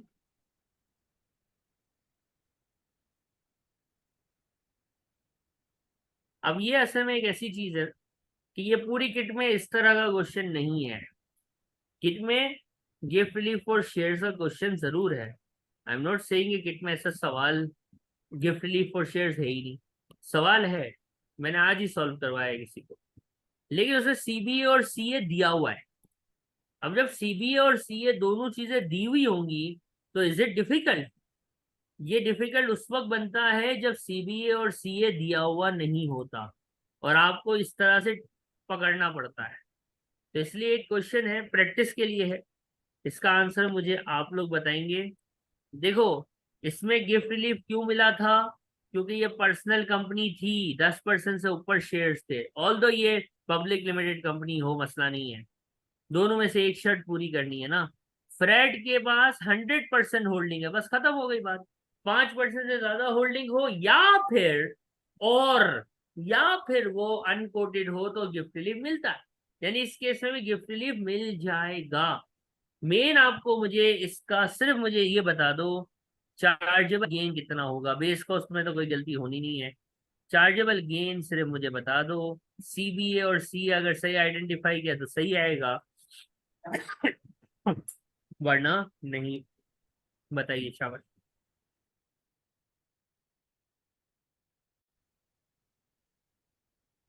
आपका आंसर 84,000 आया, जो कि बिल्कुल सही है और मैंने अभी वर्किंग भी लिख दी है। चले, गिफ्ट रिलीफ इसके साथ हमारा समाप्त होता है, खत्म होता है। अब हमारे पास आसान से रिलीफ है, 4 रिलीफ रहते हैं। वो आसान से रिलीफ कौन सा है? उस पहले आसान से रिलीफ का नाम है बदर, BADR, full form business asset disposal relief. बदर का फुल फॉर्म है business asset disposal relief, business asset disposal relief. ये अगर चाहिए आपको क्लेम करना है 22-23 के लिए, तो गवर्नमेंट को आपने बोलना है कब तक? 31 जनवरी 2025। ये सारी डेट्स, सारी की सारी डेट्स, वो जो टैक्स डेट्स एंड लिमिट्स का शुरू से मैंने कहा हुआ है, याद कर लो, वहां पे लिखी हुई है। ठीक है, एक जगह पे मौजूद है किट के शुरू में। बदर क्लेम करने की डेट मैंने पहले बता दी, होता क्या है कैसा है ये अभी मैं बताऊंगा। बदर क्लेम करने की डेट याद हो गई, ठीक है। बदर मिलता कब है? इसका नाम क्या है? Business asset disposal relief. Business asset disposal relief के लिए जरूरी है कि आप अपना बिजनेस डिस्पोज करो, यानी बदर सिर्फ उस वक्त अप्लाई होता है जब आप अपना कारोबार बेचते हैं, फुल, सारे का सारा या पार्शली। यानी इस केस में सिनेरियो थोड़ा सख्त है, बदर हर किसी को नहीं मिलता। बदर सिर्फ उस वक्त मिलता है जब आप बिजनेस को, कारोबार को बेचते हैं। इसका मतलब बदर जो है वो सिर्फ और सिर्फ बिजनेस एसेट्स पे ही लगना है। बिजनेस एसेट मतलब यूज्ड इन ट्रेड, वो एसेट जो कारोबार में इस्तेमाल होता है, मना उसी पे बदर मिलेगा। बदर बिजनेस एसेट डिस्पोजल रिलीफ है, बिजनेस के बेचने पे मिलता है। ठीक हो गया? अब मेरी बात सुनो, बदर क्लेम करने के लिए पहली शर्त ये है कि बिजनेस एसेट्स से मिलता है। दूसरी शर्त ये है कि बिजनेस एसेट्स में तो आपके नॉर्मल एसेट्स भी होंगे, कि जो शेयर्स होंगे या अदर देन शेयर्स होंगे। तो यहाँ पे दो एरोज आ जाती हैं, एक है शेयर्स के लिए और एक है एसेट्स के लिए। एसेट्स के लिए तो सिंपल डेफिनेशन है, यूज्ड इन ट्रेड, कारोबार में इस्तेमाल होने वाले एसेट्स। कारोबार में इस्तेमाल होने वाले एसेट्स। क्या हो रहा है, इतना अच्छा मैंने बादल बनाया, बादल उड़ जाता है, क्या होगी। ठीक है, यूज इट ट्रेड। शेयर्स पे बदर मिले हैं, शेयर्स के केस में भी बदर मिलता है, लेकिन थोड़ी सख्त कंडीशंस हैं। कंडीशन थोड़ी सख्त है, सख्त बाबा। वो सख्त कंडीशन ये है कि ये पर्सनल कंपनी होनी चाहिए। पर्सनल कंपनी मतलब 5% कम अज कम 5% या इससे ज्यादा होल्डिंग या वोटिंग राइट्स, जो आपको भी पता है कि ये पर्सनल कंपनी होनी चाहिए। एंड यानी दूसरी कंडीशन आइदर नहीं है, ये है और। आपने उसमें जॉब करनी है, उस कंपनी में आप नौकरी होने चाहिए, जॉब पे होने चाहिए। पार्ट टाइम हो या full time, we don't care. Part time या फुल टाइम आपको उस कंपनी के, जिस कंपनी के शेयर्स हैं, बदर क्लेम करना है, तो उस कंपनी में आपकी जॉब भी होनी चाहिए। कितने महीने, कम से कम 24 मंथ्स, मिनिमम एटलीस्ट कम से कम 24 महीने आपने उस कंपनी में नौकरी करनी है। अगर आपने नौकरी करनी है तो आपकी पर्सनल कंपनी हो और उस कंपनी में आपके जॉब हो तो बदर मिलेगा।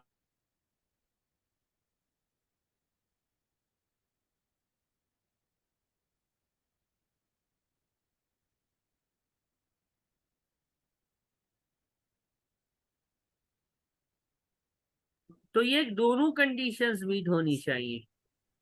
यानी बदर की अगर मैं समरी करूं तो बदर कब मिलेगा, जब आप कारोबार बेचेंगे, पूरा या अधूरा। एसेट पे बदर मिलता है और शेयर्स पे भी मिलता है। एसेट पे बदर कब मिलता है, जब वो एसेट कारोबार में इस्तेमाल हो रहे हो। और शेयर्स पे बदर उस वक्त मिलता है जब वो पर्सनल कंपनी के शेयर हो और उधर उस कंपनी में आप नौकरी भी कर रहे हो, और बेचने समय आपकी नौकरी कम से कम 2 साल की हो। फुल टाइम हो या part time, we don't care, लेकिन जॉब होनी चाहिए, बदर चाहिए शेयर्स के ऊपर। तो ये कंडीशंस मीट होनी चाहिए, वरना बदर नहीं मिलेगा। वरना बदर relief, business asset replacement relief नहीं मिलेगा।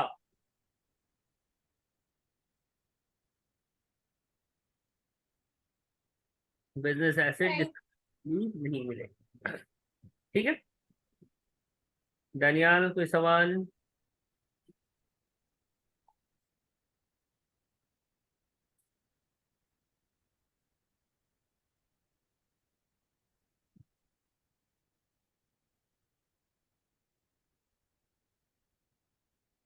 अब बदर की कैलकुलेशन या बदर का फार्मूला बच्चों के जहन में होता है कि अभी सर बदर का फार्मूला लिखेंगे। तो सर बदर का कोई फार्मूला नहीं लिखने वाले। बदर का सर कोई फार्मूला लिखने वाले नहीं है। बदर का कोई फार्मूला होता ही नहीं है।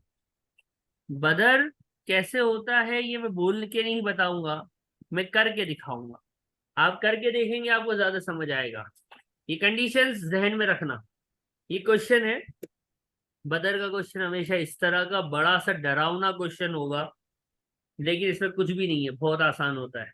इसको लोग हवा बना के रखे हुए होते हैं, बदर इतना मुश्किल है, अरे भाई तो भाई जिस तरह बताया उस तरह से करना, इंशाल्लाह सबसे आसान रिलीफ है ये।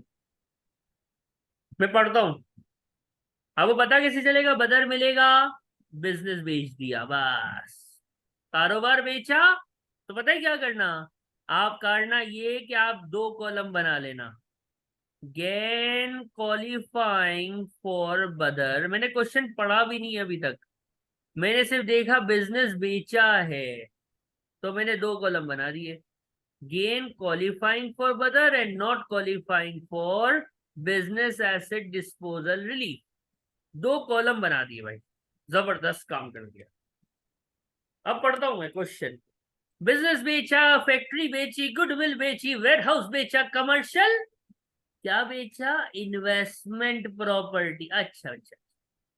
फिर शेयर्स बेचे, शेयर्स अनकोटेड थे, इधर अनकोटेड नहीं देख रहे होते, इधर हम देखते हैं होल्डिंग 5% से ज्यादा है और 2 साल कम से कम नौकरी होनी चाहिए। अरे वाह वाह वाह वाह।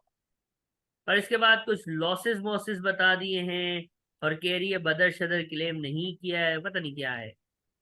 मैं आपको सेटिंग बता रहा हूं, ये आपको चार्जेबल गेन दिए हुए, डायरेक्ट गेन या लॉस दिया हुआ है। बिजनेस एसेट पे बदर मिलता है, जो बिजनेस एसेट नहीं है उस पे बदर नहीं मिलता। एक एक करके, फैक्ट्री क्या बिजनेस एसेट होती है? तो सर फैक्ट्री अगर बिजनेस एसेट नहीं है तो क्या हमारा घर है? Factory is a business asset, बदर में आएगी। गुडविल सर हमारी जात की थोड़ी होती है, कारोबार की होती है, बदर में आएगी। सर वेयरहाउस, वेयरहाउस हम अपना घर नहीं होता, वेयरहाउस कंपनी का होता है और कंपनी का वो बिजनेस एसेट है, बदर में आएगा। और गेन और लॉस आपस में एडजस्ट होते हैं। सर इन्वेस्टमेंट प्रॉपर्टी आपने हमें लिखवा दिया कि इन्वेस्टमेंट प्रॉपर्टी IAS 40 के मुताबिक कैपिटल एप्रिसिएशन के लिए होती है, इसलिए वो कभी भी बिजनेस एसेट नहीं हो सकती, इसलिए उसको उठा के हमने नॉट क्वालिफाइंग फॉर बदर में भेज दिया। शेयर्स, सर शेयर्स में आपने दो कंडीशन बोली है, 1 and 2। 1 and 2 किधर है? अरे 1 and 2, 5% से ज्यादा होल्डिंग सर नजर आ गई, 2 साल कम से कम नौकरी सर, 3 साल की नौकरी नजर आ रही है, जबरदस्त। तो इसका मतलब ये 4 लाख का जो शेयर्स बेच के गेन है वो बदर वाले कॉलम में जाएगा कि नॉट बदर वाले कॉलम में जाएगा? क्या लगता है? क्वालिफाइंग। जी मिस्टर दानियल, आपको क्या लगता है?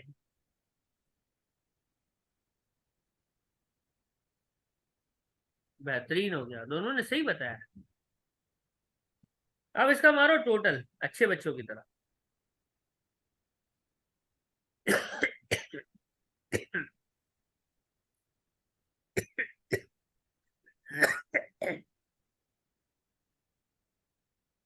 9,05,000, 2,03,000। फॉर्मेट के मुताबिक एनुअल एग्जामिशन आएगी, कैरी फॉरवर्ड लॉस आएगा और आगे जाके टैक्सेबल गेन आएगा। सर बदर किधर है? बेटा बदर नहीं है, बदर का कोई फार्मूला नहीं है, खल्ली वल्ली करो, बस कॉलम सीखो, बस टैक्सेबल गेन तक निकाल दो, बदर का कोई फार्मूला नहीं है। मेरा सवाल सुनो, एनुअल एग्जामिशन हमारे पास एक ही है ना, 12,300, कौन से कॉलम से माइनस करूं? तो रूल याद कर लो, हमेशा याद रखना, सबसे पहले एनुअल एग्जामिशन हो या कैरी फॉरवर्ड लॉस हो, वो आपने नॉट क्वालिफाइंग से माइनस करना है। सबसे पहले कहां से माइनस करना है? नॉट क्वालिफाइंग से। 2 लाख है, 12,300 पूरी यहाँ हो गई तो इधर के लिए कुछ नहीं बची। कैरी फॉरवर्ड लॉस 7,800 है, पूरा यहाँ से माइनस हो गया, क्वालिफाइंग के लिए कुछ नहीं बचा, ये आ गया 9,05,000 और यहाँ पे आएगा 1,80,200। यहां तक हम पहुंच गए। अब हम निकाल दे CGT की लायबिलिटी। इस केस में कोई POA है नहीं तो CGT पेएबल और लायबिलिटी सेम है। अब आपके जहन में चक्कर आ रहे होंगे, सर बदर पढ़ा रहे हो, CGT निकाल रहे हो, ये क्या है, ये क्या बदतमीजी है? तो बेटा अब मैं आपको बदर बताऊंगा कि व्हाट इज बदर। याद रखना, आपको पता है ना कि बेसिक बैंड में जितनी जगह होती है उसमें कितना परसेंट टैक्स होता है? अगर ये एसिड्स हो तो 10, और 10। बेसिक से ऊपर निकल जाए तो 20, 10-20। अब बदर पता है क्या है? बदर क्या है, गौर से सुनना मेरे अल्फाज। जो बदर में टैक्सेबल गेन होता है ना, उस पे टैक्स का रेट हमेशा 10% होता है बस। क्या बात है सर, यानी 9,05,000 पूरे पे 10% टैक्स। तो यही तो बदर है, यही तो रिलीफ है कि जो क्वालिफाई करता है बदर के लिए, उस पे टैक्स का रेट मिनिमम रेट होता है जो कि हमेशा 10% होगा। ये है बदर, हैज अ बदर रिलीफ। कहानी खलास। इसीलिए तो एनुअल एग्जाम्पशन और लॉसेस को नॉट में माइनस किया है, क्या? क्योंकि वहां पे टैक्स का रेट हायर होगा। बात समझ आई है? जी। ये क्वालिफाइंग वाला था। अब नॉट क्वालिफाइंग लाते हैं। अरे सर, सवाल में कुछ दिया हुआ है ट्रेडिंग प्रॉफिट। बेसिक में कितनी जगह बाकी है?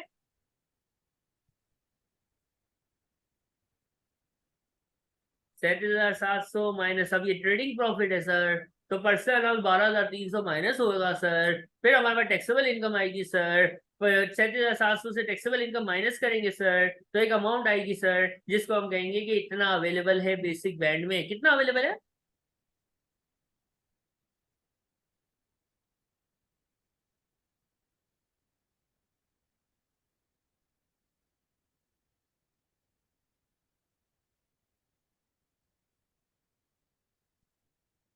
जी,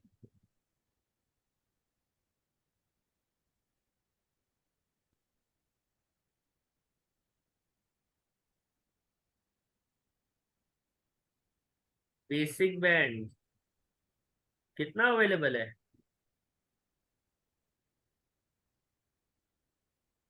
जी मनाल, आप बताइए।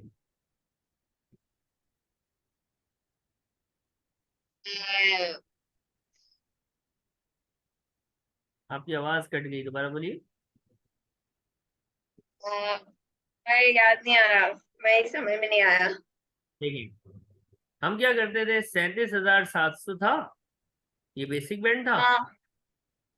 और टैक्सेबल इनकम, यहाँ ट्रेडिंग इनकम दी हुई है 12,530। कितना अवेलेबल है?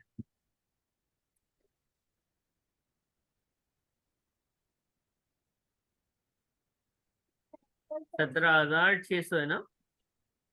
चेक करो।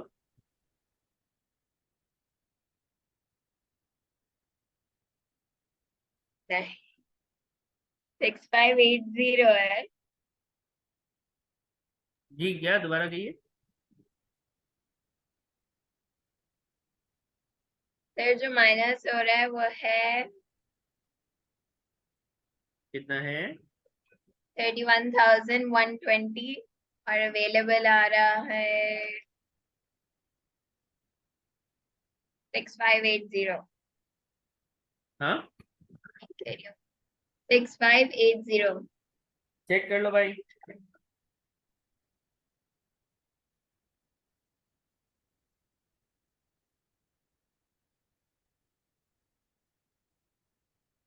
ठीक है, अब जो भी आ रहा है, अब मेरी बात गौर से सुनो, हाँ? ठीक है, गवर्नमेंट ने आपको बदल दिया, जिससे आपको कितना फायदा हो गया। गवर्नमेंट बोलती है बस कर जाओ, बस कर जाओ, इंसान बन जाओ। जब हम आपको बदर रिलीफ दे देते हैं ना, तो जो बाकी रिमेनिंग है ना, उस पर अपनी होशियारियां, ये बैंड अवेलेबल और ये कुछ भी नहीं चलेगा। उस पर हाईएस्ट रेट चलेगा। ये इन्वेस्टमेंट प्रॉपर्टी है, इन्वेस्टमेंट प्रॉपर्टी रेजिडेंशियल नहीं होती। हाउस या कॉटेज होता तो रेजिडेंशियल का रेट 28% लग जाता। गवर्नमेंट कहती है कि बेटा इंसान बनिए। जब भी आप बदर लगा लेंगे तो जो नॉट क्वालिफाइंग है उस पे आप बैंड्स वाली वर्किंग, ये वर्किंग की और ये लोअर और ये हायर, ये वाली वर्किंग नहीं करेंगे। आप सेकंड जो नॉट क्वालिफाइंग है उस पे हाईएस्ट रेट यानी 20 या 28, अगर वो रेजिडेंशियल प्रॉपर्टी है तो 28, और कोई एसेट वगैरह है तो आप उस पर 20% टैक्स देंगे। दैट्स इट फॉर बदर। बदर क्या हमने आपको एक ओवरव्यू दिया है। यहाँ तक कोई सवाल है जहन में तो प्लीज बताइएगा। नहीं, सही है। यहाँ तक कभी भी हो गया। जी। अब एक सवाल है, तो सवाल ये है कि सर बदर क्या अंधी है? अंधी मतलब ये अंधी क्या होती है? अंधी मतलब अनलिमिटेड अमाउंट। इज द बदर is an unlimited amount, is an unlimited benefit, जितना भी हो मिल जाएगा, क्या ऐसा है बदर? तो ऐसा कोई सीन नहीं हो रहा। बदर इज नॉट अनलिमिटेड। बदर की भी एक लिमिट है। बदर की भी एक लिमिट है। वो लिमिट क्या है? तो लिखिएगा 1 मिलियन। लिखिए द लाइफ टाइम लिमिट, इस तरह ही लिख लो। The life time limit, the life time limit for mister Badar, mister Badar मतलब बदर रिलीफ है, फॉर बदर BADR इज 1 मिलियन पाउंड। जिंदगी भर में आप 5,000 बिजनेस बेच डालें, 10,000 बिजनेस बेच डालें, आपका बदर की जो रिलीफ की लिमिट है ना वो है 1 मिलियन। कितनी है? 1 मिलियन। इसीलिए सर सवाल में एक लाइन लिखी हुई थी, बोल्ड की है हमने। देखिए हमारे हैंडआउट में एक लाइन लिखी हुई है, इसमें बोल्ड हुई हुई है कि she has never claimed any बदर इन द पास्ट। इस बच्ची ने अपनी जिंदगी में कोई बदर क्लेम नहीं किया है। ऐसा क्यों लिखा हुआ है? क्योंकि ये इसलिए लिखा हुआ है क्योंकि लाइफ टाइम में बदर 1 मिलियन है। अब इसने जिंदगी में कुछ क्लेम ही नहीं किया था, तो इसको 9 lakh which is under the 1 million, तो 9 लाख की पूरी पूरी अमाउंट पे 9,05,000 पे बदर मिल गया। तो अब एक सीन में आपसे पूछूं ऐसे ही, just just for my knowledge कि आपको कितना बात समझ आई है। एक बात बताओ कि अगर ये बंदी में इस सवाल में लिखा होता कि यार ये जो आंटी हैं इन्होंने पिछले सालों में अपनी जिंदगी मुबारका में अज्यूम अज्यूम 5 लाख का बदर क्लेम किया हुआ है, ऐसे ही लिखा हो कि इसने 5 लाख का बदर ऑलरेडी क्लेम किया हुआ है, तो हम क्या करते? तो हम क्या 9 लाख में पूरा ले लेते? नहीं। फिर हम क्या करते? फिर हम बदर की रिमेनिंग लिमिट पे बात करते। बदर की रिमेनिंग लिमिट पे बात करते कि सर बदर तो 1 मिलियन होता है। बदर अवेलेबल कितना है? Just a million, just 1 million. बदर इज जस्ट 1 मिलियन। अगर प्रीवियसली कुछ कंज्यूम हुआ है तो उसको कंसिडर करना होता है, जो कि लास्ट क्वेश्चन हमारा आज का होगा, अभी हम करेंगे। तो आपने ये देखना है कि अगर बदर लाइफ टाइम में कुछ यूज नहीं हुआ है तो 1 मिलियन आपके पास अलाउ है। 1 मिलियन के ऊपर 10%, और इसके ऊपर अगर निकल गया तो फिर उस पर हाईएस्ट रेट लग जाएगा। यहां तक जो मैंने बात बोली है इसको मेरा नेक्स्ट क्वेश्चन इंशाल्लाह सेकंड करेगा और आपको वो चीज समझ भी आएगी। यहां तक कोई सवाल है जहन में? नहीं। मिस्टर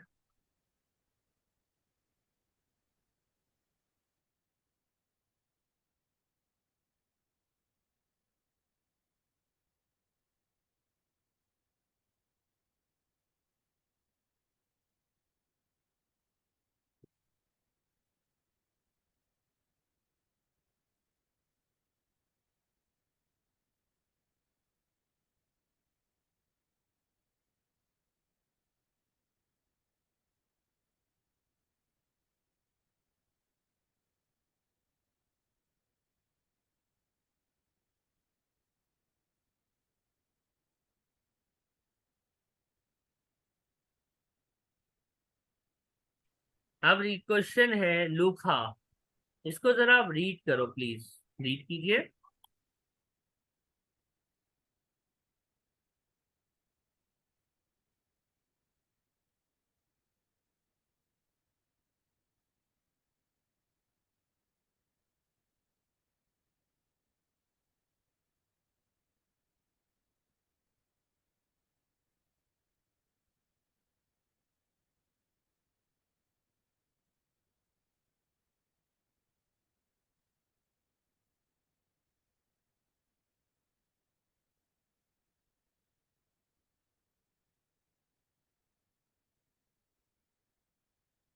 कंपनी में पर्सनल अलाउंस होता ही नहीं है मिस्टर, सिर्फ इंडिविजुअल में पर्सनल अलाउंस होता है 12,570। कंपनी को तो पर्सनल अलाउंस मिलता ही नहीं है ना। चलो ठीक है, कंपनी की सीटी में पर्सनल अलाउंस का कोई काम नहीं है, अभी तो हम इंडिविजुअल चल रहा है। अब देखो ये इस कंपनी ने कुछ बेचा, चार्जेबल गेन हो गया 6,60,000 का। इसने क्या बेचा? बिजनेस बेचा। हमें पता है जब भी बिजनेस बिकेगा तो बदर ट्रिगर हो जाएगा, हमारे दिमागों में बदर आएगा, हमारी रूह में बदर समा जाएगा। जब हमें नजर आएगा बिजनेस बेचा तो दो कॉलम होंगे, क्वालिफाइंग और नॉट क्वालिफाइंग। बदर के लिए क्वालिफाई करने वाला और बदर के लिए नॉट क्वालिफाइंग करने वाला।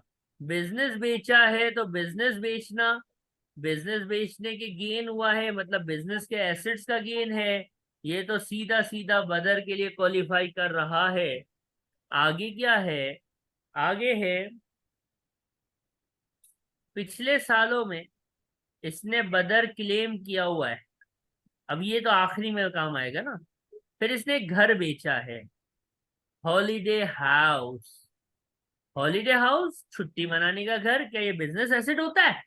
मेन रेजिडेंस नहीं है, मेन रेजिडेंस होता तो एग्जेम्प्ट हो जाता।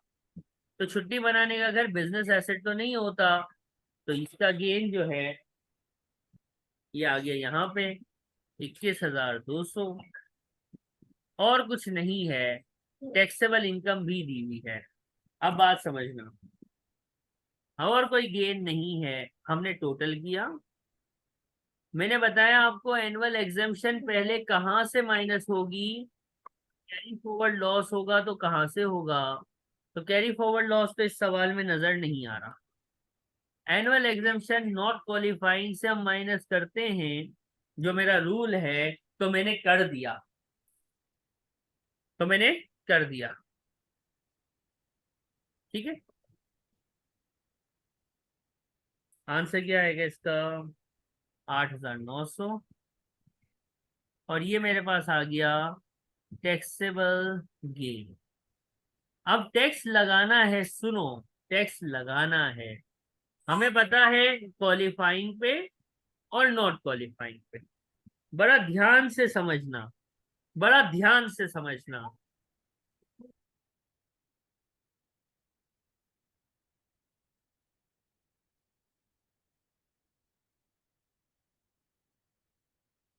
अब देखो जरा, सबसे पहली चीज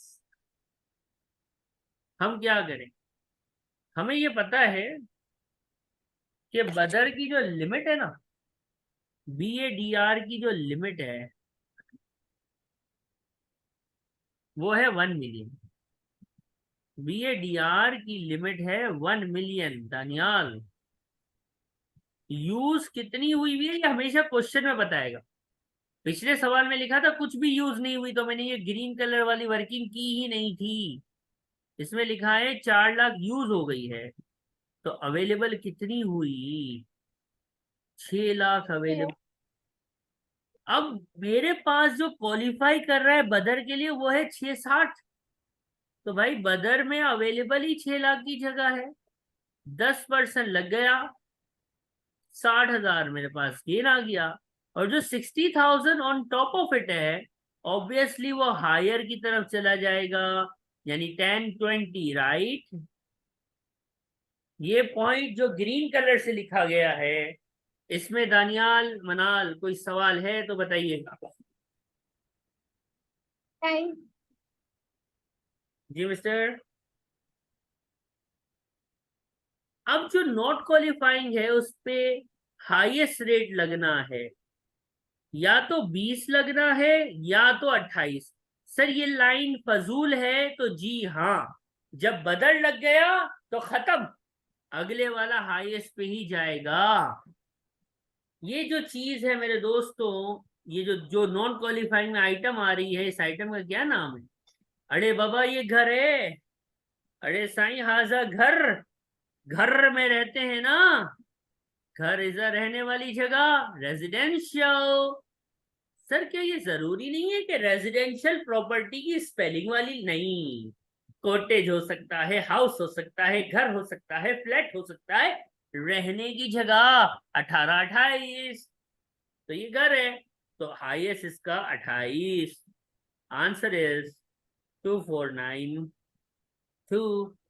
और हमारे पास सीजीटी की आमद, सीजीटी मरहबा 74492। That's it for VADR। आपने बदर रिलीफ को ख़त्म किया है। अब हमारे पास इन्वेस्टर रिलीफ, PRR और लेटिंग रिलीफ, ये 3 चीज़ें बाकी हैं। 3 रिलीफ्स हैं जो कि इंशाल्लाह कल की क्लास में हम कवर कर लेंगे इंशाल्लाह। ठीक है, कोई सवाल है तो बताइए। कल कितने बजे क्लास? 9। अब ये जो YouTube पे हमारी वीडियोस देख रहे हैं, ये CGT पार्ट 3 है फॉर द टैक्स ईयर 22-23। अब इसका एक नेक्स्ट पार्ट आएगा इसके बाद इंशाल्लाह, जिसमें हम PRR, लेटिंग और इन्वेस्टर रिलीफ की बात करेंगे, और इसके बाद CGT फॉर कंपनीज होगा, और पूरी हमारी CGT की सीरीज जो है वो कंप्लीट हो जाएगी। आप लोग देख रहे हैं YouTube पे इन लेक्चर्स को, तो प्लीज़ वीडियो को शेयर कीजिए, अदर स्टूडेंट्स को भेजिए, लाइक भी कीजिए, और चैनल को सब्सक्राइब तो लाजमी मस्ट सब्सक्राइब द चैनल, ये आपसे रिक्वेस्ट है। नेक्स्ट पार्ट इंशाल्लाह soon I am going to upload. Take care. Allah Hafiz.